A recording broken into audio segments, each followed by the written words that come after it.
आज आपको जो है पढ़ाने जा रहा हूँ एजियोट्रॉफ्स के बारे में। तो आप ये जानें कि एजियोट्रॉफ्स को कहते क्या हैं, एजियोट्रॉफ्स का मतलब क्या है। तो एजियोट्रॉफ्स पढ़ते हैं।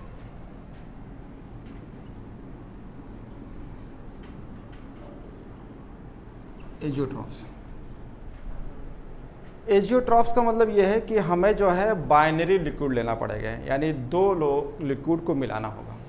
मिलाने के बाद होगा क्या, उनका जो लिक्विड फेज होगा और वेपर फेज होगा वो कैसे होंगे, सेम कंपोजिशंस में होंगे। और जब उनको हम बॉयल करेंगे ना, तो टेम्परेचर क्या होना चाहिए, फिक्स होना चाहिए, कांस्टेंट होना चाहिए।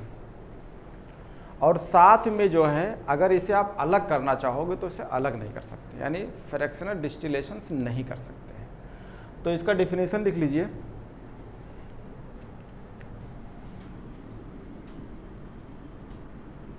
Some liquids on mixing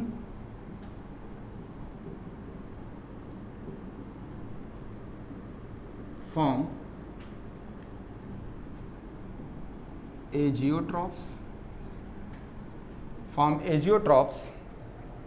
which are binary mixtures, which are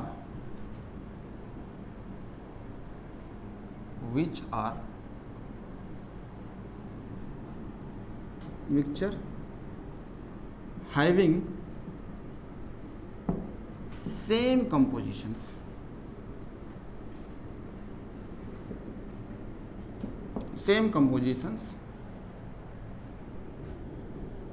boil at constant temperature.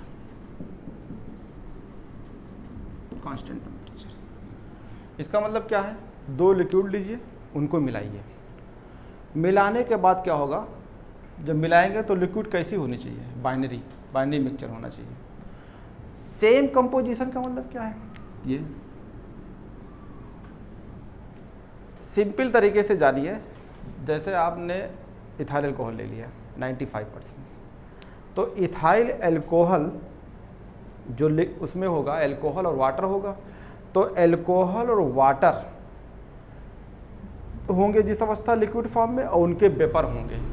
तो उनके जो वेपर होंगे और जो उनके लिक्विड होंगे, ये सिंपल तरीके से जानिए कि उनका मोल फ्रैक्शंस बराबर हो। जो लिक्विड में मोल फ्रैक्शंस है और जो वेपर में है, अगर ये बराबर है तो ऐसे को हम बोलते हैं एजियोट्रॉफ्स। अभी मैं आपको एक एग्जांपल लेके बताऊंगा। अभी सिर्फ डिफिनेशंस ये है कि दो लिक्विड को मिलाइए और दोनों लिक्विड्स मिलाने के बाद उनका वेपर फेज और लिक्विड फेज में जो है उनका मोल फ्रैक्शंस बराबर हो और टेम्परेचर जो बॉइलिंग पॉइंट हो वो कांस्टेंट हो, तो ऐसे वो बोलते हैं एजियोट्रॉफ्स। जैसे इसका कंडीशंस है, कंडीशन क्या हो, पहला चीज़ कंडीशन क्या हो, सॉल्यूशन कैसा हो, बाइनरी। यानी आप ये चीज़ जानिए कि बाइनरी सॉल्यूशन जरूरी है। तो सॉल्यूशंस ऐसा हो, बाइनरी सॉल्यूशंस, पहला पॉइंट। पॉइंट नंबर 2, अगर सॉल्यूशंस बाइनरी है तो उसका जो कंपोजिशन हो वो फिक्स हो। Point number 2, fix compositions. अगर कंपोजिशन फिक्स है तो पॉइंट नंबर आपका 3 होना चाहिए, बॉयल कैसा होना चाहिए, at constant temperature. 3rd point, boil at constant temperature, यानी बॉइलिंग पॉइंट फिक्स हो। 4था पॉइंट है कि अगर जो एजियोट्रॉफ बन जाएगा उसको आप फ्रैक्शनल डिस्टिलेशन से अलग नहीं कर सकते। तो कहेंगे fractional distillations not possibles, fractional distillations not possible. Fractional distillations possible नहीं है। अब एक चीज क्या होता है, जैसे मान लो कोई लिक्विड है, अभी मैंने आपको एग्जांपल लिया कि अगर लिक्विड लेते हैं, मान लो मैं आपको कहा कि इथाइल अल्कोहल से, तो इथाइल अल्कोहल का मतलब C2H5OH कितना है 95%। या 94.5%। तो इसका मतलब क्या है, इतना एल्कोहल होगा तो बाकी क्या होगा, वाटर होगा। तो यानी एल्कोहल और वाटर जो है आप जो है एक जार में ले लीजिए, मान लो जो है ऐसे ले लिया और इसको उन्हें फिक्स कर लिया, इसमें लगा के आपने यहाँ पे कंडेंसर अंसर लगा के, मान लो यहाँ पे आपका कंडेंसर लगा हुआ है और ये कंडेंसर के बाद जो है आप इसे जो है ड्रॉप करके जो है किसी बॉटल में आप रख रहे हैं, इसको अलग कर रहे हैं। मैंने सिंपल तरीके से एक ऐसा आइडिया लिया कि मान लीजिए यहाँ पे आपने हीट किया, टेम्परेचर उचर दिया होगा तो टेम्परेचर फिक्स रहेगा, क्योंकि देखो चीज़ क्या है। तो इसके अंदर आपका क्या क्या है, इसके अंदर जो है आपका इथाइल अल्कोहल होगा और साथ में क्या होगा, आपका वाटर होगा। तो इसका वेपर भी तो बनेगा, ये वेपर बनेगा। वेपर बनने के बाद इधर से आएगा और यहाँ कंडेंस कर लेंगे अगर आपने इसे, तो इसमें आपका इकट्ठा हो जाएगा। तो अब ध्यान दीजिएगा, इथाइल अल्कोहल आप जब बनाते हो तो फर्मेंटेशन करते हो, तो आपने क्या किया, फर्मेंटेशन उसमें से करके जो है आपने इथाइल अल्कोहल बना लिया। तो जो इथाइल अल्कोहल बन के आएगा ये वाला, तो ये यहाँ पे है इसके अंदर। अब मान लो इसके अंदर आपके, मान लो हमने बंद कर दिया, ये इसके अंदर है, तो इसके अंदर क्या होगा, ये वाटर लिक्विड होगा और साथ में क्या होगा, वेपर होगा। ये वेपर है। तो इसमें कौन कौन है, दो लोग हैं। दो लोग कौन कौन हैं, इथाइल अल्कोहल होंगे और वाटर होंगे। तो इथाइल अल्कोहल जो होगा या वाटर होगा, तो इन दोनों को तो वेपर भी तो होगा। तो अब देखो, अभी तो आपने इसे फर्मेंटेशन करके ये बनाया, आपने मान लो अलग किया। अब हम आपको एक चीज़ समझाने जा रहे हैं, इसको मिटाने जा रहा हूँ, इसे समझाता हूँ। क्या समझा रहा हूँ, फर्मेंटेशन करके मान लो आपने बनाया, तो इसमें क्या क्या है, इथाइल अल्कोहल और वाटर है। तो एक चीज़ ये, अगर मान लो हमने मोल फ्रैक्शन ए मान लिया, किसका है, लिक्विड का, मान लो हमने वाटर का मान लिया मोल फ्रैक्शन ए है, तो जितना मोल फ्रैक्शन वाटर का होगा, लिक्विड का होगा, बता नहीं लिक्विड का मैं कह रहा हूँ, उतने ही मोल फ्रैक्शन अगर वेपर फेज में हो जाए, किसका, लिक्विड का, या कह सकते हैं ये इसका मान लो ए है, हमने कहा मोल फ्रैक्शन से बी, ये वाटर हो गया, लिक्विड हो गया। अब की हम कह रहे हैं इथाइल अल्कोहल, तो इथाइल अल्कोहल का जो मोल फ्रैक्शन बी है, उसका मोल फ्रैक्शन बी यानी इथाइल अल्कोहल के वेपर फेज में, ये भी बराबर हो जाए। यानी मोल फ्रैक्शंस आपका जो है लिक्विड में यानी वाटर का और वेपर में दोनों बराबर हैं। और अगर अल्कोहल का लिक्विड के फॉर्म में है, ये अल्कोहल लिक्विड ये भी है, ये आपका वाटर था, इसका भी अगर मोल फ्रैक्शन जो लिक्विड में है और जो वेपर में है दोनों बराबर हैं, तो इसका मतलब ऐसे लिक्विड को हम बोलेंगे, ऐसे दो लिक्विड मिला के बनाया है, उसका नाम क्या होगा, एजियोट्रॉफ्स। सिंपल तरीके से, बहुत ज़रूरी ये है कि एजियोट्रॉफ्स में लिक्विड मिलाते हैं।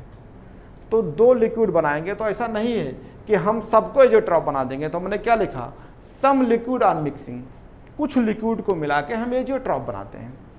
उन लिक्विड में क्या होंगे, कंडीशन है, पहला कंडीशन वो बाइनरी हो, दूसरा कंपोजिशन फिक्स हो, तीसरा बॉइलिंग टेम्परेचर कांस्टेंट हो, चौथा जो है फ्रैक्शनल डिस्टिलेशन नहीं हो पाती है। यही बात तो हम बता रहे हैं। जैसे मान लीजिए ये आपने, हम आपको एक दूसरे तरीके से समझा रहा हूँ। अच्छा ये बताओ, अगर हमने कहा कि जो वाटर है तो वाटर का जो है लिक्विड फॉर्म में मोल फ्रैक्शन उसके वेपर के फ्रैक्शन बराबर हो, अगर अल्कोहल है तो अल्कोहल का मोल फ्रैक्शन उसके जो है वेपर के बराबर हो। सिंपल तरीके से हम कह रहे हैं, मान लो एक सिंपल तरीका बना रहे हैं, आप एक जार है, ये इसको मैंने इसमें जो है हमने ये बंद किया, तो ये आपका लिक्विड है, ऐसे जान लो बस ये। तो इसमें आपके मान लो एक है अल्कोहल और दूसरा है आपका वाटर मिला हुआ है, तो इसके ऊपर क्या होगा, वेपर होंगे, किसके किसके होंगे, वाटर के भी होंगे और अल्कोहल के भी होंगे। ये इसके वाटर के मॉलिक्यूल हैं, वेपर के इसके मॉलिक्यूल हैं वाटर के और अल्कोहल के, तो इसके वेपर भी तो बनेंगे, तो ये वेपर बनेंगे। और एक चीज़ जानते हो, जब दो चीज़ को मिलाओगे तो वेपर प्रेशर, दो चीज़ मिलाने पे वेपर कम होगा यानी वेपर प्रेशर कम हो जाता है, ये आपको पढ़ा चुका हूँ। पिछले लेक्चर में, तो यहाँ वेपर बनेंगे। तो इसका जो वेपर होगा ये किसका वेपर होगा, इसके अंदर अल्कोहल का भी होगा और वाटर के भी होगा। मैं आपको यही समझा रहा हूँ कि जब ये वेपर होगा तो इसमें दो लो का वेपर होगा। किसका किसका होगा, अल्कोहल का और साथ में वाटर का, इन दोनों के वेपर होंगे। तो बस यही बताना है कि अगर इसका मोल फ्रैक्शन आपका है, मान लो mole fraction of ethyl alcohol liquid के फॉर्म में, तो mole fractions of ethyl alcohol vapour form में, ये वेपर में है और ये किस फॉर्म में है, लिक्विड के फॉर्म में, ये दोनों बराबर होंगे। या फिर मोल फ्रैक्शंस आपका वाटर हो, लिक्विड के फॉर्म में है, और मोल फ्रैक्शन ऑफ वाटर वेपर के फॉर्म में हो, ये कैसे हो, बराबर हो। ये लिक्विड है आपका और ये आपका जो है वेपर के फॉर्म में। अगर ये बराबर हैं तो इसका मतलब है कि आप ये चीज़ कहेंगे कि ये एजियोट्रॉफ है। यानी कंपोजिशन का मतलब यही कि जो लिक्विड में मोल फ्रैक्शन हो वही वेपर में बराबर हो। मोल फ्रैक्शन का मतलब क्या होता है आप जानते हैं, जिसका मोल लेंगे उसका मोल अपान टोटल मोल, तो इसे बोलते हैं मोल फ्रैक्शंस। तो ये एजियोट्रॉफ्स का मतलब ये होता है। हम फ्रैक्शनल डिस्टिलेशंस कब कर पाएंगे, ये भी सवाल है, कब करा दें, जब लिक्विड का मोल फ्रैक्शंस वाटर के वेपर के फॉर्म मोल फ्रैक्शन बराबर ना हो, तब क्या कहेंगे, हम जो है इसको एजियोट्रॉफ्स नहीं कहेंगे। अगर हम कह दें कि ये बराबर नहीं है तो एजियोट्रॉफ कहोगे, तब एजियोट्रॉफ्स नहीं कहोगे, और बराबर है तो क्या कहोगे, एजियोट्रॉफ्स। तो अगर ये बराबर नहीं होते तो आप क्या कहते कि फ्रैक्शनल डिस्टिलेशन से हम अलग से कर सकते हैं। अब फ्रैक्शनल डिस्टिलेशन का मतलब क्या होता है, एजियोट्रॉफ का मतलब ये होता है। अब आता है सवाल फ्रैक्शनल डिस्टिलेशंस। फ्रैक्शनल डिस्टिलेशंस इसका मतलब क्या है। अब होगा क्या कि मान लो कोई दो लिक्विड्स हैं, उनके बॉइलिंग पॉइंट अब अलग अलग होंगे। तो जैसे मान लीजिए हमने आपसे कहा कि ये हम अल्कोहल है और वाटर है, इन दोनों को हमने यहाँ मिलाया और इसे हम अलग करना चाहते हैं। अब ये कंडीशन हो गई, कंडीशन क्या है, इनके बराबर नहीं है। अब बराबर नहीं है तो कोई दिक्कत नहीं, तब इसको करेंगे। तो कैसे करोगे, आप ये गर्म के मान लो यहाँ से और थोड़ा गर्म कर दो, इसको जो है आप हीट दे दो और यहाँ से आप कुछ पाइप वाइप लगा के इसका जो है डिस्टिलेशंस कर लो। तो कंडेंसर वंसर लगा के आपने सुना होगा कि ऐसे करके इसको अलग कर लो, और यहाँ पे आप कुछ पॉट वाट रख के इसमें अलग कर सकते हो। होगा क्या, गरम किया, यहाँ से भाप बनेगा, वेपर बनेगा, वेपर इसमें आएगा। होगा क्या, जैसे मान लो एक अल्कोहल है तो C2H5OH है, तो इसका अपना बॉइलिंग पॉइंट होगा, और जो वाटर है इसका अपना बॉइलिंग पॉइंट होगा कि नहीं, दोनों बॉइलिंग अलग हो गए। तो इसका बॉइलिंग पॉइंट तो सबको पता है कितना होता है, वाटर का 100 तो सेंटीग्रेड होता है, 273 जोड़ दो तो कितना हो जाएगा, तो 373 केल्विन इसका हो जाएगा। अब इथाइल अल्कोहल का जो होता है, अगर ऐसे देखेंगे तो 352 के आसपास होता है, 352 केल्विन के आसपास होता है। इसमें आप 273 निकाल दीजिए तो सेंटीग्रेड में हो जाएगा। तो देखो टेम्परेचर कौन छोटा है, यानी कम वाला यही है। तो जब आप गर्म करेंगे तो यहाँ भाप वेपर किसका आएगा, वेपर आएगा इसका, तो ये निकलते आएगा, इसमें आप कर लेंगे अलग हो जाएगा। कब, जब ये मोल फ्रैक्शंस बराबर नहीं होंगे तब आप इसे फ्रैक्शनल डिस्टिलेशंस करके अलग कर सकते हैं, लेकिन एजियोट्रॉफ बन गया तो अलग नहीं कर सकते। यही इसकी जो है मेन चीज़ें हैं। अब होता क्या है, जो लिक्विड होगा उसका वेपर होगा, जो लिक्विड होगा उसका वेपर होगा, तो लिक्विड और वेपर का मोल फ्रैक्शंस बराबर ना हो तो इसे बोलेंगे एजियोट्रॉफ। अब उम्मीद करते हैं समझ में आ गया होगा। तो एजियोट्रॉफ्स जो है इसे कहते हैं। अब एजियोट्रॉफ्स में दो चीज़ें होती हैं, एक होती है दो टाइप के होते हैं, एक होता है मैक्सिमम बॉइलिंग एजियोट्रॉफ्स और एक होता है मिनिमम बॉइलिंग एजियोट्रॉफ्स। तो इसको बताते हैं क्या होता है। तो ये रहा, तो आप ऐसे बीचों बीच में आप लिख सकते हैं एजियोट्रॉफ्स, इसको आप डिवाइड कर लीजिए, जो लोग नोट करना चाहते हैं नोट कर लें एजियोट्रॉफ्स। तो क्या कहेंगे, एक कहते हैं मैक्सिमम बॉइलिंग एजियोट्रॉफ्स, एक कहेंगे मिनिमम बॉइलिंग एजियोट्रॉफ। ये रहा, जो हम लोग मैक्सिमम बॉइलिंग एजियोट्रॉफ कहते हैं ये डिविएशंस को फॉलो करते हैं, दोनों डिविएशंस को। जो मैक्सिमम होता है इसको अगर राउल्ट लॉ से फॉलो करें तो इसे बोलते हैं negative deviations from Raoult law. तो इसे आप कह सकते हैं निगेटिव डिविएशंस, निगेटिव डिविएशंस किससे? फ्रॉम राउल्ट लॉ से। तो उसे क्या बोलेंगे? उसे बोलेंगे आप positive deviation from Raoult law, इसे नेगेटिव डिविएशंस कहते हैं।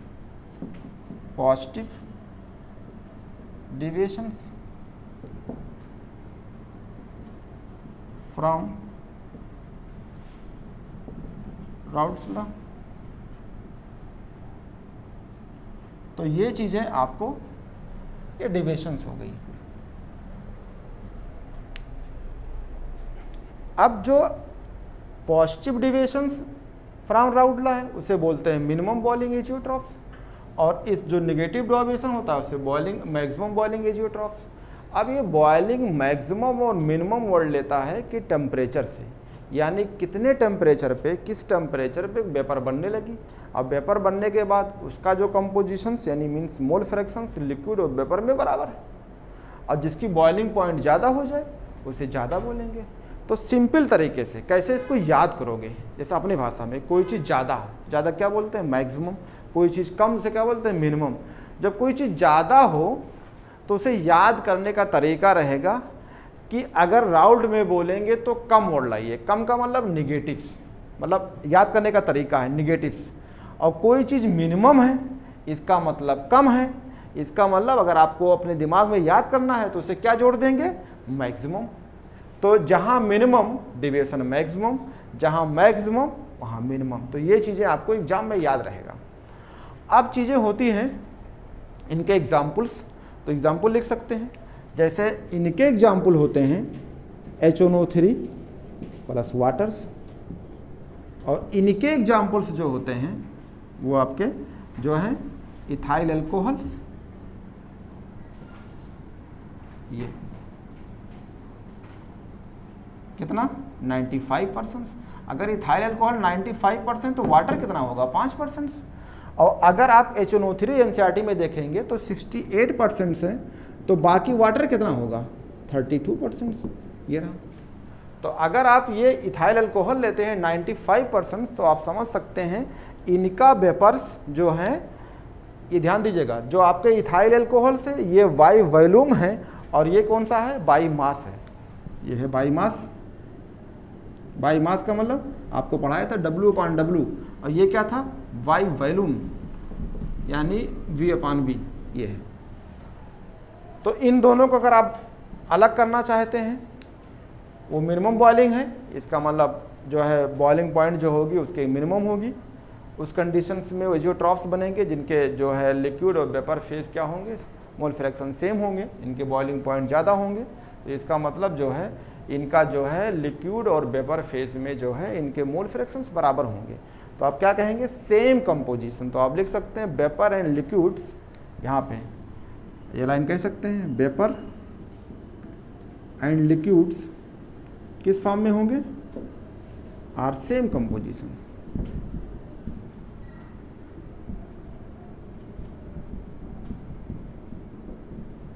इनके भी वेपर्स और लिक्विड जो होंगे वो सेम कंपोजिशंस में होंगे।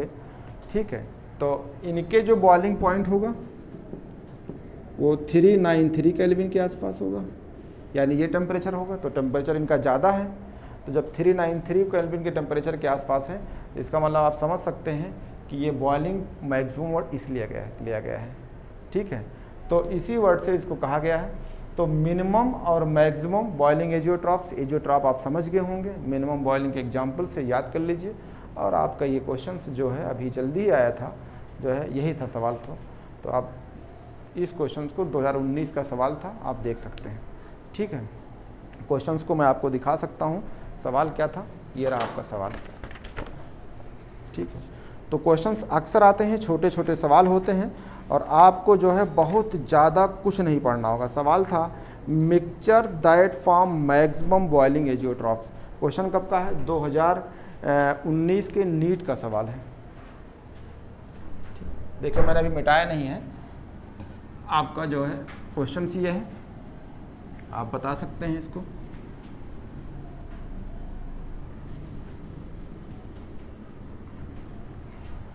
कह रहा the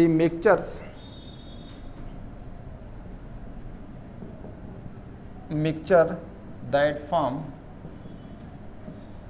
forms maximum boiling azeotrope, maximum boiling azeotrope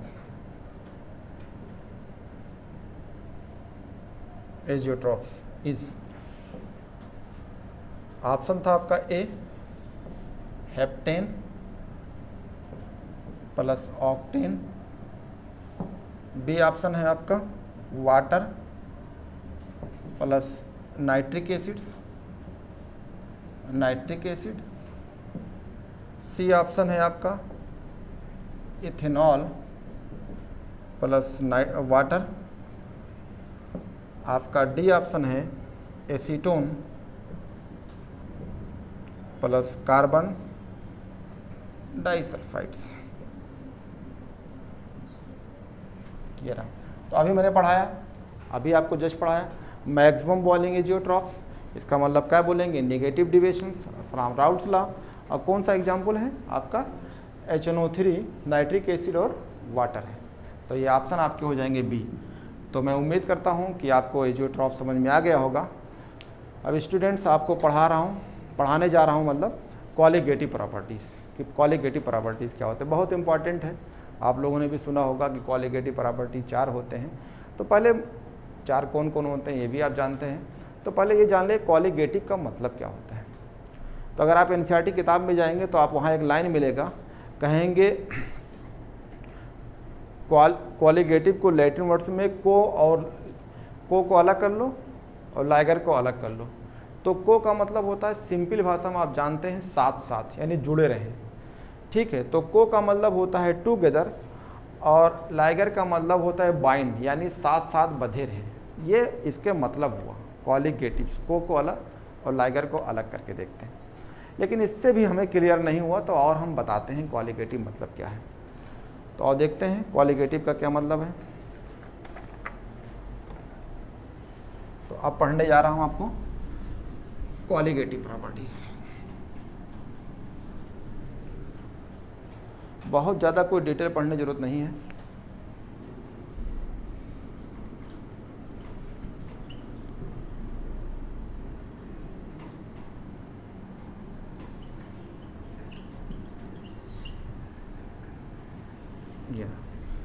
तो कॉलिगेटिव प्रॉपर्टी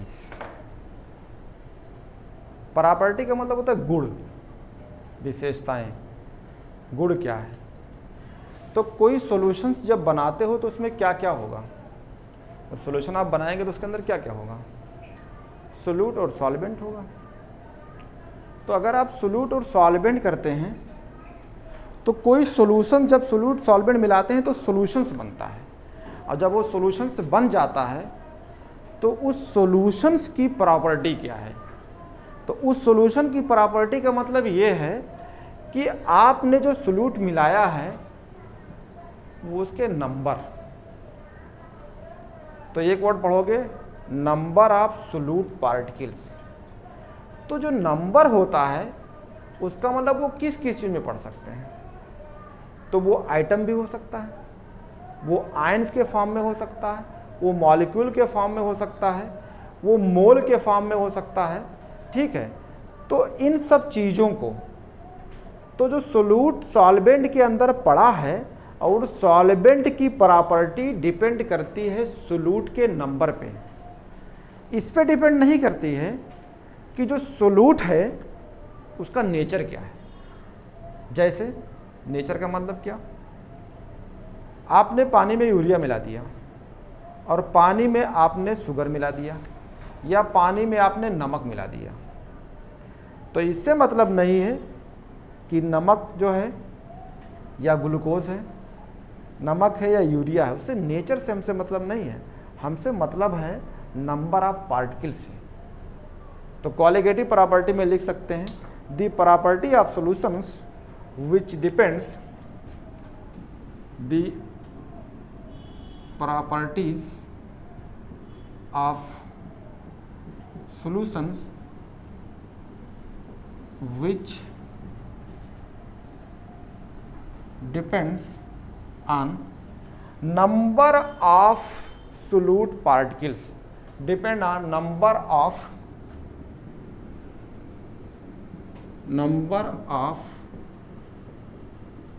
solute पार्टिकल। ये नंबर ऑफ सोल्यूट पार्टिकल, ये पार्टिकल क्या क्या हो सकता है? पार्टिकल जो है आपका एटम होगा, आयंस होगा, मॉलिक्यूल होगा, मोल होगा, मोल फ्रैक्शंस होगा, ये सब हो सकता है। Mole fraction, number of solute particles, not on the nature of the particles, ये कह सकते हैं। ठीक है, तो आगे लाइन जोड़ सकते हो। ठीक है, and notes depend on the nature of particle, particle के नेचर पे डिपेंड नहीं करेगी। तो एक चीज आप याद कर सकते हैं कि कॉलिगेटिव प्रॉपर्टी जो सॉल्यूशन की होती है वो एक वर्ड होता है एम, अपना कोई एम होता है। तो ऐसे कर लीजिए, ये हमारा तो एक ट्रिक्स है, इसमें आ जाएगा colligative property depend upon M, colligative property depends on M. M क्या है? ये AIM, M. Atoms, ion, molecule, किसका? किसका? सोल्यूट का। तो सोल्यूट का क्या हो सकता है? आइटम। सोल्यूट किस फॉर्म में हो सकते हैं? आयन में। सोल्यूट किस फॉर्म में हो सकते हैं? मॉलिक्यूल्स में। तो कॉलिगेटिव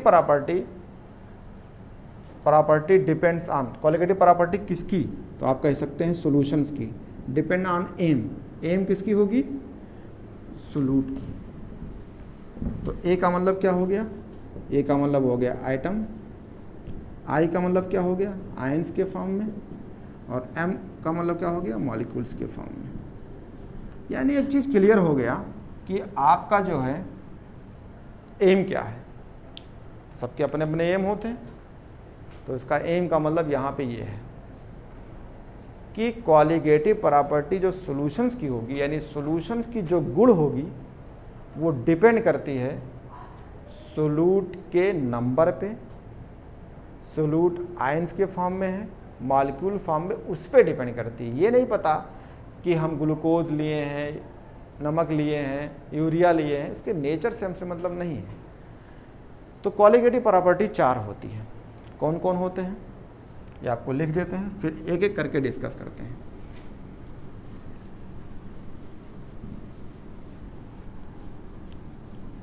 एक एक करके डिस्कस करते हैं। जैसे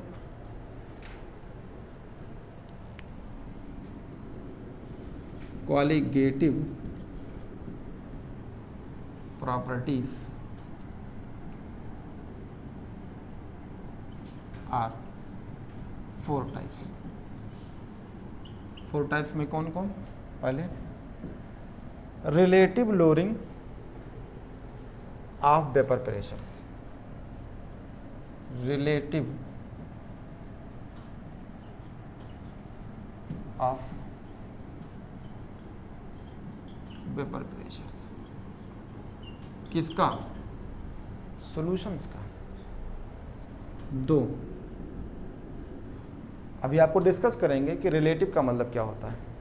दूसरा, depressions of freezing points, of freezing points, किसका? सॉल्यूशंस मतलब सॉल्वेंट का, ऑफ द सॉल्वेंट्स। ये सब एनसीईआरटी के हैं वर्ड हैं, आप पढ़े होंगे। तीसरा, elevations of boiling point of the solutions, elevations of boiling point,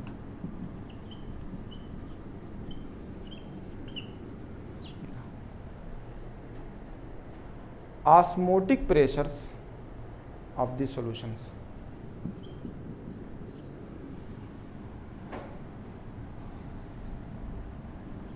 osmotic pressures. तो ये 4 कोलिगेटिव प्रॉपर्टीज आपको मिलेंगे और ये चारों कोलिगेटिव प्रॉपर्टीज जो हैं आपको एक एक करके सिंगल सिंगल पढ़ना होगा, ठीक है। इन चीज़ों को जो है आपको मैं डिस्कस करता हूँ, ठीक है। एक पढ़ते हैं। तो रिलेटिव लोडिंग्स, इस पे क्वेश्चन भी बहुत आते हैं। इसका मतलब है आपको रिलेट करना होगा। ये आप जानते हैं कोलिगेटिव प्रॉपर्टी ये 4 हैं, इन चारों में कोलिगेटिव प्रॉपर्टी पहला हेडिंग क्या है? Relative loading of vapour pressures.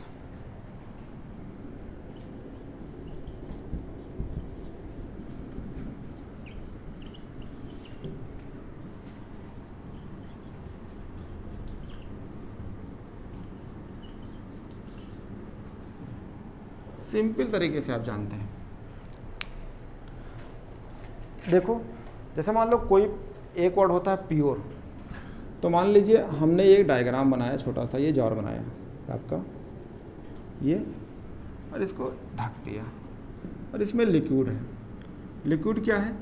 ये प्योर फॉर्म में, तो ये प्योर फॉर्म में कुछ भी हो सकती है। ये प्योर फॉर्म में आपका बेंजीन हो सकता है, वाटर हो सकता है, अल्कोहल हो सकता है, कुछ भी सॉल्वेंट है ये प्योर फॉर्म में। तो ये आपका क्या है? सॉल्वेंट। ये सॉल्वेंट कुछ भी हो सकता है। क्या हो सकता है? वाटर। क्या हो सकता है? बेंजीन। क्या हो सकता है? अल्कोहल्स। तो जब ये प्योर फॉर्म में होगा तो इसका वेपर बनेगा। तो इसका वेपर बनेगा तो यानी भाप बनेगा, तो क्या होगा? वेपर यहाँ पे होंगे, तो ये लिक्विड में होंगे, इसी का क्या होगा? वेपर होगा, यानी भाप बनेगा। अगर ये इसका लिक्विड फॉर्म में है, सॉल्वेंट है, तो ये लिक्विड होगा, ये लिक्विड है, तो इसमें वेपर काफ़ी होंगे। अब आपने इसमें क्या मिलाने जा रहे हैं? एक वर्ड है नॉन वोलेटाइल सॉल्यूट्स। क्या मिलाएंगे? Non volatile solutes. अगर आप नॉन वोलेटाइल सॉल्यूट मिलाते हैं तब आप ध्यान रखिएगा क्या होगा।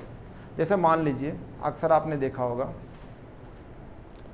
जब इसमें आप प्योर फॉर्म में तो खूब वेपर बनेगा, और इसमें नॉन वोलेटाइल सॉल्यूट में जिसका वोलेटाइल ना हो, यानी भाप ना बने, तो बहुत ऐसी चीज़ है इसका भाप नहीं बनता है, तो क्या होगा? इसके सरफेस पे आ जाएगा। जब इसके सरफेस के ऊपर आएगा तो अभी से क्या था? यहाँ पे इसके मॉलिक्यूल है, आराम से उड़ रहे थे, उड़ के कहाँ जा रहे थे? वेपर बना रहे थे। अब आपको मैं पीछे पढ़ा चुका हूँ, अगर ये उड़ के जा रहे हैं तो एक कंडीशन ऐसा होगा कि rate of vaporisation equal to rate of condensation. तो अब जब ऐसा कंडीशन आता था तो आप प्रेशर नापते थे, इस प्रेशर को बोलते थे वेपर प्रेशर्स।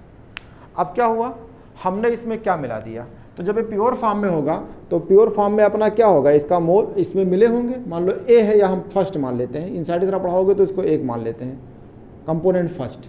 तो कंपोनेंट फर्स्ट होगा तो इसका क्या होगा? इसका मोल फ्रैक्शन होगा, और ये प्योर वाले का अपना वेपर प्रेशर होगा। तो जो वेपर प्रेशर प्योर फॉर्म में, उसको हम क्या बोले थे? P not. नहीं समझ में आया? पी नॉट प्योर फॉर्म में होता है, और पी एस क्या होता है? सॉल्यूशंस के फॉर्म में होते हैं। हुआ क्या? हमने जो है इस प्योर फॉर्म में क्या मिला दिया? एक नॉन वोलेटाइल सॉल्यूट मिला दिया। तो जब ये लिक्विड था तो इसका अपना मोल फ्रैक्शन था, और अगर नॉन वोलेटाइल इसमें मिलाएंगे, सॉल्यूट कैसा आपका? नॉन वोलेटाइल सॉल्यूट है, यानी इसका मतलब क्या है? उसका वेपर नहीं बनेगा। तो जब वेपर नहीं बनेगा तो आप अच्छी तरीके से जानते हो कि उसका मोल फ्रैक्शन तो होगा लेकिन वेपर नहीं होगा। ध्यान रखिएगा। तो इसमें आपने क्या मिला दिया? Non volatile solute. जैसे मान लो आपने नमक मिला दिया, तो जब नमक मिलाएंगे तो इसमें क्या आ गया? पानी और नमक हो गया। तो अगर नमक वेपर नहीं बनना है तो नॉन वोलेटाइल है, ये रहा। तो इसमें हमने नॉन वोलेटाइल कुछ मिला दिया, तो मिलाएंगे तो मान लो हमारा डायग्राम अब ये बन के आ गया,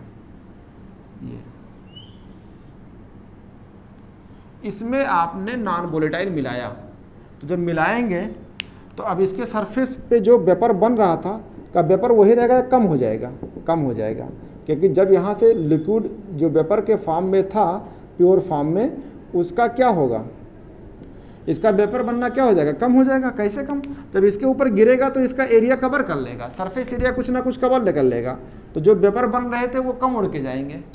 अब इसमें नॉन वोलेटाइल के पार्टिकल भी आ जाएंगे, तो यहाँ पे वेपर क्या होगा, अब कम हो जाएगा, वेपर कम हो जाएगा, ये आप जानते हैं। तो जो वेपर बनेगा आपकी वो कम मिलेगा।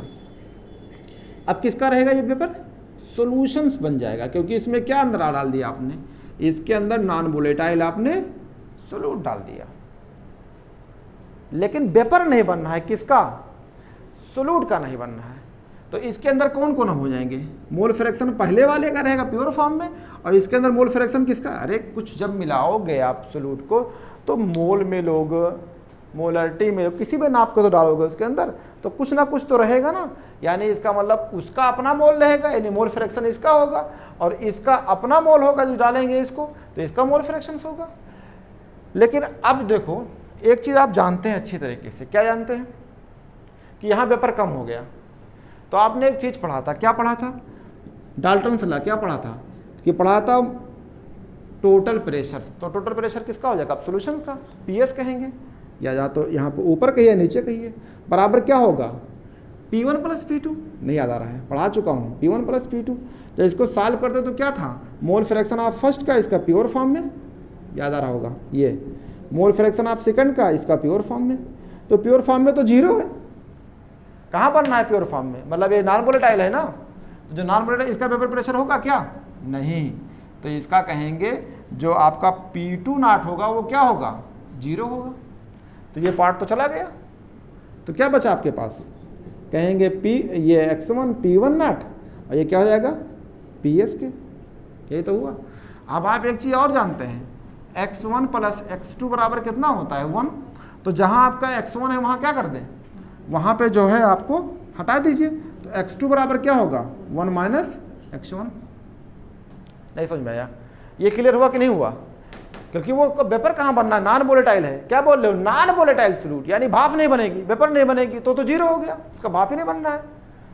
तो अब इसको करिए, इसको हटाइए, तो ये हो गया PS, तो ये क्या बन जाएगा आपका, ये हो जाएगा x2 बराबर क्या हो जाएगा, नहीं x1 हटाना है ना, तो x1 कर दो, तो ये x1 हटाना होगा, तो क्या कहेंगे 1 माइनस x2, ये है ना, इसको हटाना है, तो कहेंगे 1 माइनस x2 बराबर क्या हो गया आपका P1 नॉट।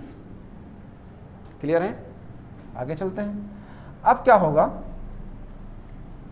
अगर आप जो है इसको यहीं रोक लो, तो इसको डिवाइड कर दो, तो क्या हो जाएगा,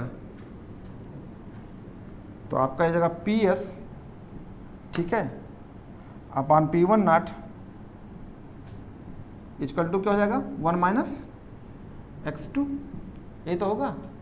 तो आप ये आगे माइनस लगा है ना, तो x2 इधर ले आओ तो प्लस हो जाएगा, तो कहेंगे x2 इक्वल टू बराबर क्या हो जाएगा, 1 को ही रहने दो, ये इधर आएगा तो क्या हो जाएगा PS अपॉन P1 नॉट, तो ये क्या हो जाएगा P1 not minus PS not upon P1 not, यही तो होगा, बराबर किसके हो गया, x2 के। नहीं समझ में आ रहे हैं, फटाफट नोट कर लीजिए, आगे बताते हैं आपको। क्लियर हो गया, यही ये P1 नॉट किसका है, ये P1 नॉट किसका है, ये देखो यही तो है, अरे इसी का P1 नॉट है, तो P नॉट बराबर हम P1 नॉट नहीं कह सकते क्या, अरे प्योर फॉर्म में था तो ये प्योर फॉर्म ने P नॉट माना था, यही प्योर P1 का इसी का है, तो यानी ये सॉल्वेंट के फॉर्म में है, तो आगे हम इसको आपको चेंज कर सकते हैं। कैसे चेंज करेंगे, ये रहा, तो अगर आप इसको चेंज करना चाहिए तो ये चेंज कर दीजिए, तो ये क्या हो जाएगा, अब इस वाले को इधर ला, इसको इधर शिफ्ट कर दो, तो देखो जो P1 नॉट है ना, हम उसको अब अच्छी तरीके से P नॉट कहेंगे, अच्छा लगेगा, P not minus PS upon P not, ये कहने थोड़ा अच्छा लगेगा, लेकिन ये क्लियर है, P1 not equal to P not बराबर क्या, वेपर प्रेशर प्योर फॉर्म में, कोई भी लिक्विड होगा उसका प्योर फॉर्म में, बराबर क्या हो जाएगा, ये जाएगा x2, और ये x2 क्या है, ये x2 क्या है, अरे नॉन वोलेटाइल का मोल फ्रैक्शन है, यानी मोल फ्रैक्शन किसका है, नॉन वोलेटाइल सोल्यूट का है, ये इसका है। यही तो आपका रिलेटिव हो गया। क्या कहेंगे, देखो P not minus P S, इसे बोलते हैं लोरिंग। लोरिंग मतलब कम, और अगर पहले से डिवाइड करो तो इसका नाम क्या हो जाएगा, रिलेटिव लोरिंग। तो क्या डिफिनेशन हो जाएगा, रिलेटिव लोरिंग वेपर प्रेशर बराबर होता है मोल फ्रैक्शन ऑफ सोल्यूट के। एनसीईआरटी की लाइन है। तो मैंने चेंज कर दिया, ये P1 नॉट कुछ नहीं है, P1 नॉट का मतलब है वेपर प्रेशर प्योर फॉर्म में, तो 1 बजाय हमने P नॉट कह दिया। ये आपको याद करने का तरीका, मतलब समझने हो गया कि P not minus P S upon P not equal to x2। तो यहां एक लाइन नीचे लिख सकते हैं, क्या लिखेंगे, कहेंगे relative Tshering of vapour pressures, relative Tshering, इसको मिटाता हूं, और एक लाइन नीचे आप लिख सकते हैं कि relative Tshering of vapour pressure, of vapour pressures is equal to mole fraction of the solute. Relative lowering, relative lowering of vapor pressures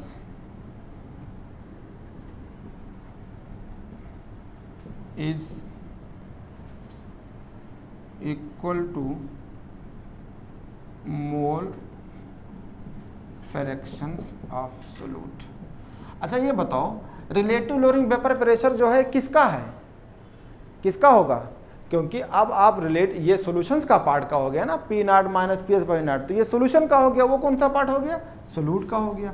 तो यही आपका डिफिनीशंस बन गया कि relative lowering vapour pressure is equal to किसके, मोल फ्रैक्शन ऑफ सोल्यूट। तो यहाँ पे आप अंडरस्टूड कर दो, जो आपका ये फार्मूला है, इस फार्मूले में क्लियर कर दीजिए। क्या क्लियर कर दीजिए, ऐसे लिखिए P नॉट बराबर क्या बोलोगे, कहोगे vapour pressure of the solvent, और ब्रैकेट में लिख लो कि क्या कहोगे, इन प्योर फॉर्म। सबसे अच्छा क्वेश्चंस में लिखा रहता है, तो कहेंगे vapour pressure of solvents. Vapour pressure किसका है, सॉल्वेंट का है, यानी प्योर फॉर्म में है। पीएस किसका होगा, क्या कहेंगे, वेपर प्रेशर ऑफ सॉल्यूशंस का है, ये रहा। x2 क्या है, मोल फ्रैक्शन किसका है, सोल्यूट का है, मोल फ्रैक्शंस ऑफ सोल्यूट का है, मोल फ्रैक्शन सोल्यूट का है, ये रहा। बहुत सिंपल तरीके से मैं आपको इसे एक्सप्लेन किया। एक चीज आप जानते हैं, जब भी किसी प्योर फॉर्म हो या सॉल्वेंट हो, उसमें आप नॉन वोलेटाइल डालेंगे तो हमेशा वेपर कम हो जाए। यार सिंपल तरीके से देखो, कभी तुम चाय बनाते हो, खूब वेपर बनना है, गर्म कर जाओ, उसमें ढक के चीनी डाल दो, तुरंत वेपर गिर जाता है। तो इसका मतलब मैं एक जनरल तरीका तुम्हें बताया कि वेपर कम हो जाता है, फॉल हो जाता है। इसका मतलब अगर आप ऐसे देखो कि कोई जार है, उसमें रख दिया आपने, और उसमें आप जो है वेपर बनना होगा, या उसे गर्म कर दीजिए नीचे से, तो भाप बनेगा, वेपर बनेगा। और उसी में उठा के आप चीनी हो, उसमें आप नमक डाल दिए, तो देखेंगे वेपर अपने आप गिर जाएगा। तो इसका मतलब है कि नॉन वोलेटाइल डालने से वेपर प्रेशर क्या होता है, कम हो जाती है। ये प्रूव है। तो ये कितना हुआ, उसे बोलते हैं relative Tshering. P not minus P S क्या है, सिर्फ लोरिंग। लोरिंग माने अंतर, लोरिंग पूरे को क्या बोलोगे, रिलेटिव लोरिंग। और P not minus P S क्या बोलोगे, लोरिंग, कितना अंतर हुआ, यानी सॉल्वेंट और सॉल्यूशंस बनाने में कितना वेपर का अंतर हुआ, इसे बोलते हैं लोरिंग्स। तो ये भी कह सकते हैं P not minus P S, कहेंगे लोरिंग इन वेपर प्रेशर, कम होने, लोर माने लोरिंग, लोरिंग मतलब कम, लोरिंग ऑफ वेपर प्रेशर।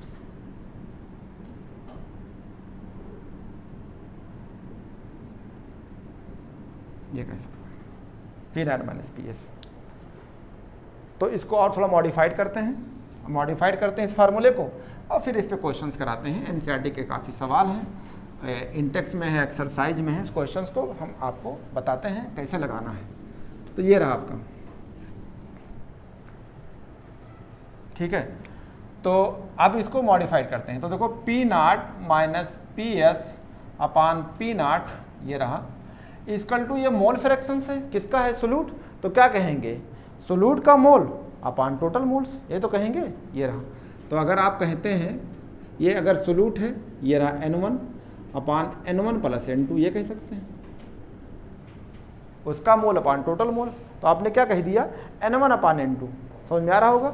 अब N1 N2 को हम क्लियर कर दें कि N1 N2 है क्या, नहीं तो आपको जानने पाएंगे। तो N1 क्या है, मोल फ्रैक्शन ऑफ सोल्यूट का है, N2 किसका है, मोल फ्रैक्शन ऑफ सॉल्वेंट का है। यहां लिख लो, N1 का मतलब मोल ऑफ सोल्यूट, मोल है, मोल फ्रैक्शन नहीं। और N2 क्या है, मोल ऑफ, या मोल्स कह दो, मोल्स ऑफ सॉल्वेंट का, ये है। अच्छा ये बताओ, कभी भी आप सॉल्यूशन बनाते हैं तो कंपेयर करो। अगर ये डाइल्यूट है, कह रहे हैं फॉर डाइल्यूट सॉल्यूशन, यानी आपने डाइल्यूट कर दिया है, तो क्या होगा, तो और देखते हैं। फॉर डाइल्यूशंस, या कहेंगे डाइल्यूशन सॉल्यूशन, डाइल्यूट सॉल्यूशन है, या डाइल्यूशंस कह सकते हैं, डाइल्यूट कह लो, फॉर डाइल्यूट सॉल्यूशंस। तो क्या होगा, अरे कभी भी कंपेयर करिए, अगर आप जो है वाटर लेते हैं और उसमें आप चीनी मिलाते हैं तो ऐसा नहीं है, चीनी कम ही मिलाएंगे, यूरिया कम ही मिलाएंगे, तो यानी मोल जो होगा सोल्यूट का हमेशा कम होता है, तो सॉल्वेंट का मोल क्या होगा, हमेशा ज़्यादा होगा। तो ये आप कहेंगे कि N2 greater is greater than N1, ये कह सकते हैं। तो ऊपर क्या फार्मूला बन के आएगा आपका, तो ये P0 minus PS upon P0 equal to N upon क्या हो जाएगा, N2 के, सॉरी N1 अपान N2 के। अब ये जो है इन दोनों के लिमिट में ये ज़्यादा है, मतलब ये सॉल्वेंट वाला ज़्यादा है सोल्यूट कंपेरिजन में, तो हमने सोल्यूट को इग्नोर कर दिया, निगलेक्ट कर दिया, छोड़ दिया। ठीक है, हमने जो है, हम अपने हिसाब से मैंने माना है, किताब के हिसाब से नहीं करना है। हमने वहाँ पे क्या माना था, N1 सॉल्वेंट माना था। तो अगर N1 सॉल्वेंट माने हैं, नहीं वहाँ पे हमने X1 क्या माना था, X1 माना था ना, X1 माना था T1 का। तो देखिए जो आपने वहाँ माना है वही आप यहाँ मानेंगे, नहीं तो फिर दिक्कत आ जाएगी, क्योंकि हमने माना है सॉल्वेंट का, मोल फ्रैक्शन माना था X1 और X2 करके। ठीक है, तो मैं यहाँ पे जो सॉल्वेंट और सोल्यूट का मान रहे हैं मोल, हम ये मान रहे हैं, कन्फ्यूजन नहीं करना है, नहीं तो फिर आपको दिक्कत हो रही है ना, तो ऐसे कर लो, देखो ध्यान दीजिएगा, कन्फ्यूजन खत्म, N अपान N प्लस N कर लो, टेंशन खत्म। कुछ क्लियर एकदम होना चाहिए, क्योंकि हमने जो है, अब चाहे हमने छोटा बड़ा कर दिया, तो छोटे वाले क्या हो गया, ये मोल हो गया सोल्यूट का और ये मोल हो गया सॉल्वेंट का। मोल फ्रैक्शन वहां माने थे X1, कंफ्यूजन नहीं करना चाहिए। मानने के बाद हमने प्रूव किया, हम यहाँ पे मोल को छोटे n और बड़े n मान के दिखा रहा हूँ, कुछ नहीं। देखो हम इसको भी चेंज कर सकते हैं, अगर आप यहाँ ने कहा है तो यहाँ चेंज कर लो। हमने स्मॉल n को कर दिया ये मोल ऑफ सोल्यूट है, और बड़े वाले को बना दिया मोल ऑफ सॉल्वेंट, कंफ्यूजन खत्म। ठीक है, तो यहाँ पे बड़ा n हो जाएगा ये, अब ये हो जाएगा कैपिटल N से। ठीक है, जैसे एग्जाम में मान लो कन्फ्यूजन है, कोई दिक्कत हो तो हमने चेंज कर दिया, छोटा बड़ा कन्फ्यूजन खत्म। तो यहाँ क्या करेंगे, अब क्या बोलेंगे, कैपिटल N इज ग्रेटर है, यानी इसका मोल ज़्यादा है किसके, सोल्यूट से। क्लियर हो गया। तो आप जो है इसको जो है ऊपर वाले को स्मॉल n कर लो और ये बड़े वाले के बड़ा n कर दो। ये मैं अपने हिसाब से चेंज कर दिया, क्या कन्फ्यूजन ना रहे। मोल फ्रैक्शन और मोल में अब कन्फ्यूजन नहीं रहेगी आपको। ये वाला जो मोल है वो सोल्यूट का है, ये इसका। तो मोल मतलब समझते हो क्या होता है, वेट अपान मॉलिक्यूलर वेट्स। तो यहाँ कह दीजिए कि अगर हम इसे चेंज करेंगे स्मॉल n बराबर, तो क्या कहेंगे, वेट अपान मॉलिक्यूलर वेट्स, ये वाला पार्ट हो गया। और जब हम कैपिटल N कहेंगे सॉल्वेंट का, तो क्या कहेंगे, तो ये बड़ा W अपान बड़ा M कर देंगे। ध्यान दीजिएगा, ये वेट अपान मॉलिक्यूलर वेट है या मोलर मास है, वेट अपान मोलर मास है, इसको यहाँ रख दीजिए, एक फार्मूला बन के आ जाएगा। तो P0 minus PS upon P0 equal to क्या कहेंगे, छोटा n का फार्मूला ये हो गया, वेट अपान मॉलिक्यूलर वेट्स। तो W छोटा W अपान छोटा m, ये क्या कहेंगे, n है, ये बड़ा हो गया, कैपिटल W है और ये कैपिटल M है, ये रहा। बहुत सिंप्लीफाई कर रहा हूँ, कुछ कन्फ्यूजन नहीं होना चाहिए, कोई दिक्कत नहीं, इसलिए मैंने वहाँ पे। अब देखो ये वाला मल्टीप्लिकेशन यहाँ हो जाएगा, ये और ये वाला बीच में हो जाएगा। तो क्या बन के आ गया आपका formula, P0 minus PS upon P0 equal to क्या हो जाएगा, देखो W एक साथ ले लो, तो ये इसका मल्टीप्लिकेशन है, ये ऊपर का है, तो क्या फार्मूला बन के आएगा, छोटा W अपान बड़ा W। अब आपको ऐसे बोलना है ताकि याद रहे, ऊपर जाओ तो यहाँ बड़ा है तो ऊपर बड़ा, तो क्या बोलोगे, बड़ा M अपान छोटा m। इसको डिस्टिंग्विश कर दो कि बड़ा छोटा कुछ नहीं है, इसका मतलब क्या है ये, तो इसको यहाँ नीचे लिख दीजिए। इसका मतलब हो गया वेट ऑफ सोल्यूट। तो ये किसका हो जाएगा, weight of solvents pure form में, तो आप यहाँ कह सकते हैं। ठीक है, कुछ भी कंफ्यूजन नहीं, जल्दी फटाफट नोट कर लो। ये तो आप जान ही चुके हैं किसका है, तो ये W क्या कहेंगे, वेट ऑफ सोल्यूट। किस में लेते हैं, ग्राम में, मिलीग्राम में तो ग्राम में चेंज कर लेना, तो कहेंगे वेट ऑफ सोल्यूट की है।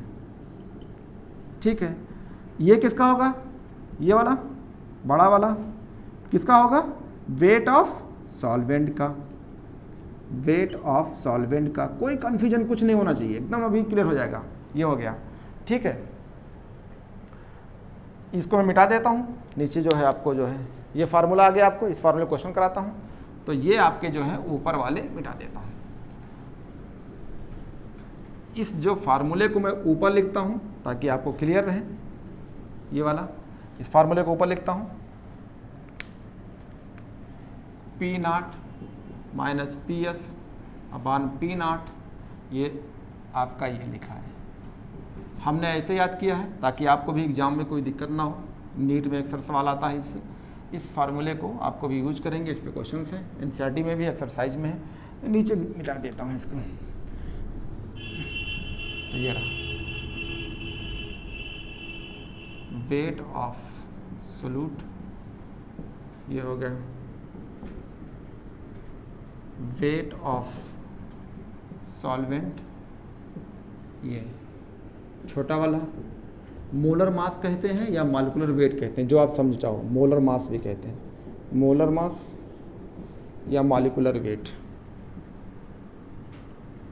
वेट किसका होगा, ये एब्सोल्यूट का वेट।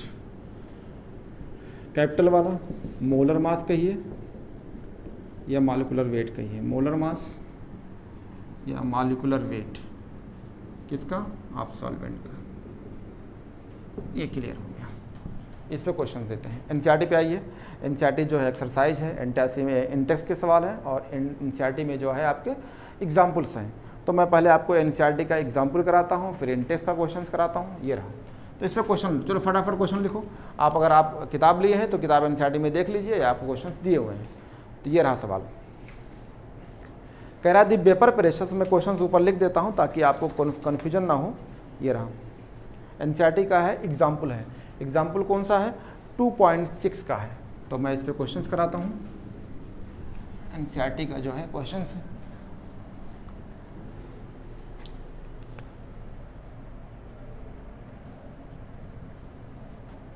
बुक जो है एग्जाम्पल है, कौन सा है, 2.6। क्वेश्चन है, the vapour pressure of pure benzene, the vapour pressures of pure benzene, question लिख सकते हो, pure benzene at a certain temperature is, at a certain temperature is, कितना दिया है, 0.850 बार।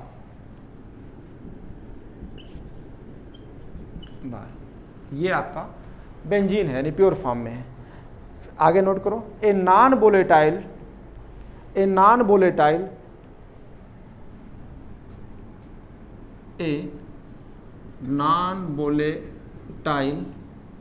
कमा लगाओ, non electrolyte solids, non electrolyte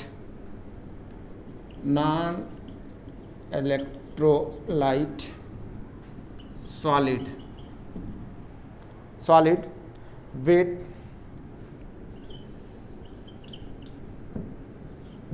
0.5 grams when added to 39 gram of benzene, added to 39 gram of 39 gram of benzene, benzene का molecular weight दिया है, molecular weight of benzenes ये दिया है आपका 78 gram mole inverse, full stop. Vapor pressure of the solutions, vapor pressure of the solutions, vapor pressure of the solutions is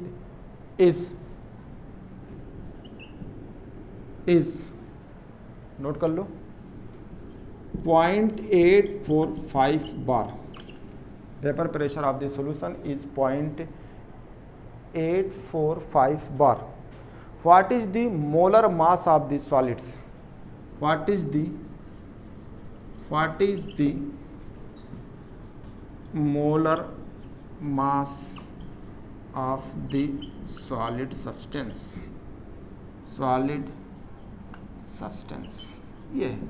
ये आपके question है. जो बोल रहा है वो आप लिखते जाइए, बस आपका आंसर है. क्या बोला है? Vapour pressure of benzene, pure बोला है तो इसका मतलब किसका है? सॉल्वेंट. सॉल्वेंट क्या है आपका? बेंजीन. तो क्या हो जाएगा? P0 कितना दिया है? 0.850 बार. ये हो गया आपका. नॉन वोलेटाइल नॉन इलेक्ट्रोलाइट्स, इसका वेट दिया है यानी सोल्यूट है, छोटा W दिया है कितना? 0.5 ग्राम. When added to इतना ग्राम ऑफ बेंजीन, यानी बेंजीन का वेट दिया है तो बेंजीन का आपका वेट हो गया कितना?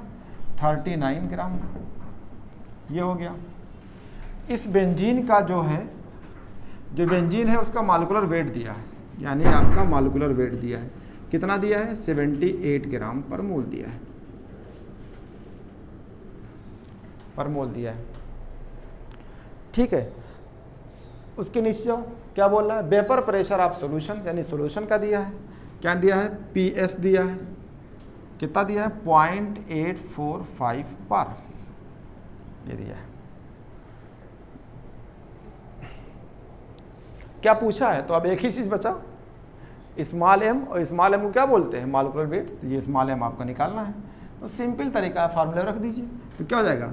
P0 minus PS upon P0 equal to क्या बोलेंगे? छोटा W अपान बड़ा W. फिर ऊपर जाओ क्या बोलेंगे? ऊपर बड़ा वर्ड होगा तो बड़ा M अपान छोटा m. इस पे रख दीजिए आंसर. P0 की वैल्यू दी है आपकी, कितना दी है? 0.850. सॉल्यूशन कितना दिया है? ये आपका दिया है 0.845 डिवाइड बाई 0.850. ये वेट दिया है 0.5. मॉलिक्यूलर इसका वेट दिया है 39, इसका जो है 78 है, इसका स्मॉल m. तो आप आराम से निकाल सकते हैं. कैसे निकालेंगे? इसको सब्सट्रैक्ट कर लीजिए ऊपर, तो ऊपर कितना बचेगा? ये 0.005 बचेगा, तो ऊपर लिख लीजिए 0.005. ये नीचे कितना बचेगा? 0.850. ये ठीक है. अगर ये आप पॉइंट बढ़ाएंगे नीचे तो ये नीचे बढ़ गया. ऊपर मल्टीप्लाई कर लो 5 × 7 8, तो मल्टीप्लाई कितना आएगा? 390. तो 390 ऊपर भी है, 390 है. जब इसको मल्टीप्लाई करेंगे तो कर लीजिएगा, ये हो गया. और नीचे कितना है? 390. m कितना है? ये तो ये डिवाइड हो गया. इसको ऊपर मल्टीप्लाई कर देंगे तो m ये हट जाएगा. तो m इजकल टू कितना आएगा? 850 डिवाइड बाई 5.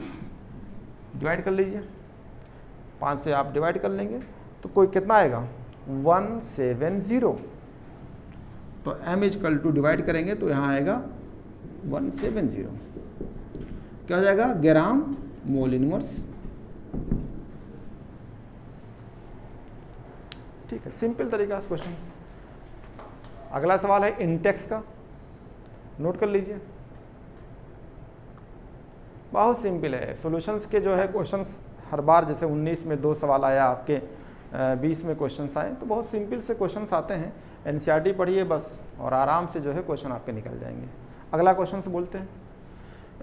इंटेक्स पे आ जाइए. बुक जो है, बुक में अगर आप जाएंगे तो इंटेक्स का क्वेश्चन दिया है. तो इंटेक्स में जो है पहला क्वेश्चन है, इंटेक्स में 2.9, एनसीईआरटी के 2.9 पे देखो. तो इसके क्वेश्चंस करते हैं. सबको मिल गया होगा. तो क्वेश्चन मैं बोल देता हूँ,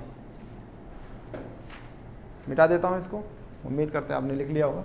ये रहा इंटेक्स के questions.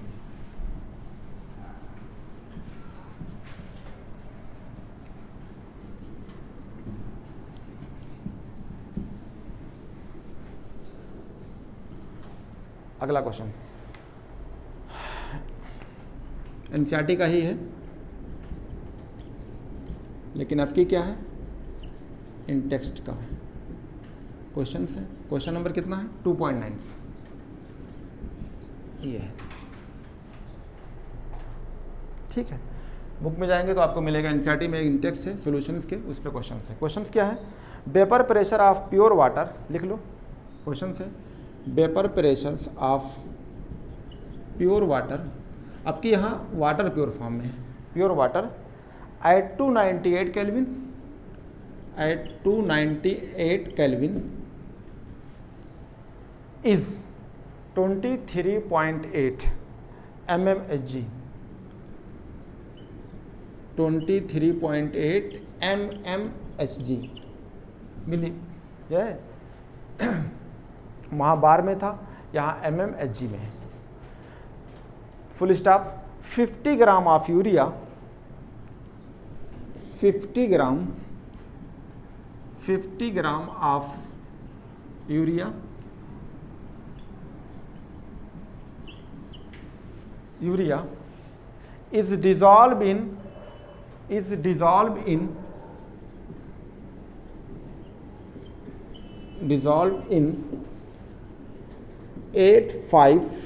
850 gram of water,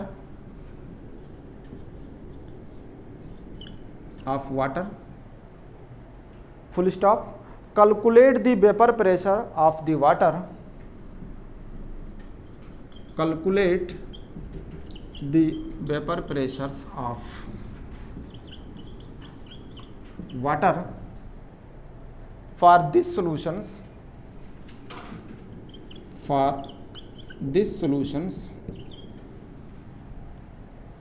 and its relative loading,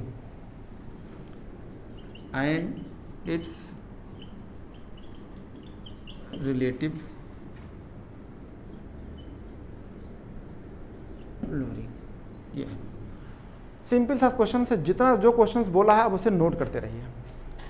क्या बोला है, vapour pressure of pure water, यानी पी नॉट हो गया, तो आपने पी नॉट लिख लिया। पी नॉट कितना दिया है, 23.8 mmHg, ये रहा। ये देखो यूरिया है, तो 50 ग्राम क्या है, यूरिया है, तो यूरिया जो है नॉन वोलेटाइल है, यानी सोल्यूट होगा, तो कितना ग्राम हो गया, 50 ग्राम, ये रहा। तो यूरिया का मॉलिक्यूलर वेट सब जानते हैं, सबको पता है, NH2CO निकाल लो, तो मॉलिक्यूलर वेट जो होगा वो यूरिया का होगा, तो स्मॉल m होगा, कितना होगा, 60, सबको पता है। अब आता है 850 ग्राम ऑफ वाटर, इसका मतलब क्या होगा, बड़ा W कितना है, 850 ग्राम। ये calculate vapour pressure of water for this solution, इसका मतलब अगर ये वाटर का ये है तो वाटर का मॉलिक्यूलर वेट भी तो पता है सबको, कितना होता है, 18 H2 होगा। ये तो क्या निकालना है, PS, ये ना सिंपल तरीके से रख दो उसमें। क्या फार्मूला आपका है, P not minus PS upon P not equal to छोटा W अपान बड़ा W, ऊपर जाओ, बड़ा M अपान छोटा M, सिंपल सा रखिए। P नॉट कितना दिया आपका, 23.8, PS आपका निकालना है, ये कितना हो जाएगा, 23.8, ये आपका स्मॉल W दिया है, कितना दिया है, 50, बड़ा W दिया है आपका 850 इंटू, ये हो गया 18, ये देखो 18, और स्मॉल m दिया है आपका कितना, 60, ये रहा। इसको आप सॉल्व कर लीजिए सिंपल तरीके से, कुछ करना नहीं है, आपके क्वेश्चंस जो है बहुत आसानी से लग जाएगा। उम्मीद करते हैं कि आप इसको सॉल्व कर लेंगे, नहीं तो आप सॉल्व करना चाहें तो कर सकते हैं। तो इसको जो है यही रखें, इसको डिवाइड कर लीजिए, तो डिवाइड करिए, तो ये रहा, ये मैंने यहाँ से काट दिया, ये 5 बचा, तो 5 यहाँ करेंगे, 5 1 3 यानी 17, ये हो जाएगा। इससे भी कट जाएगा आपको 6 1 0, तो ये हो जाएगा 3, इसको ऊपर मल्टीप्लाई कर दीजिए, तो देखो मल्टीप्लाई करेंगे तो कितना होगा, 23.8 माइनस PS को आप मल्टीप्लाई करेंगे कितने, 170 से, इजकल टू इसको मल्टीप्लाई करेंगे 23.8 इंटू 5 इंटू 3, ये कर लेंगे, ठीक है, आप जो है इसको मल्टीप्लाई करिए, 170 से डिवाइड कर दीजिए, या एक तरीका ये है कि इसको डायरेक्ट ओपन कर लीजिए, तो आप डायरेक्ट ओपन कर लीजिए 23.8 into 170 minus P S into 170 equal to ये, तो 23.8 इंटू 3 इक्वल टू कितना होगा 71.4, 71.4, इसको मल्टीप्लाई कर लेंगे 4046 के आसपास, 4046 माइनस 170 पी एस,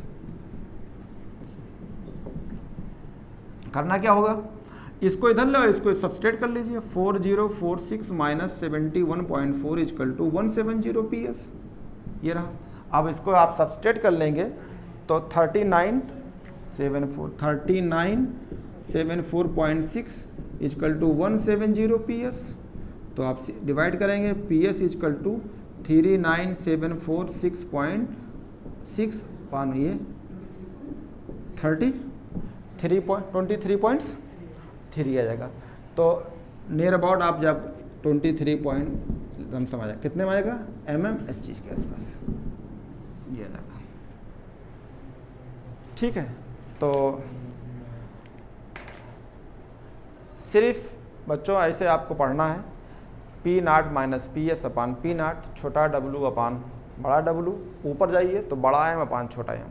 इस पे क्वेश्चंस आते हैं और इस क्वेश्चंस करिए, आपके ये इंटेक्स का हो गया, उसका हो गया, एक्सरसाइज क्वेश्चन बचे।